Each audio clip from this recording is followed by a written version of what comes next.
बिन उमर रदियल्लाहु ताला अन्हु ने कहा कि मैंने नबी सल्लल्लाहु अलैहि वसल्लम को देखा कि आप नमाज तकबीर तहरीमा से शुरू करते और तकबीर कहते वक्त अपने दोनों हाथों को मोंढों तक उठाकर ले जाते, और जब रुकू के लिए तकबीर कहते तब भी इसी तरह करते, और जब समी अल्लाहु लिमन हमिदा कहते तब भी इसी तरह कहते, और रब्बना वलकल हम्द कहते।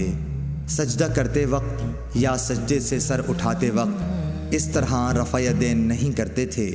सही बुखारी हदीस नंबर 738।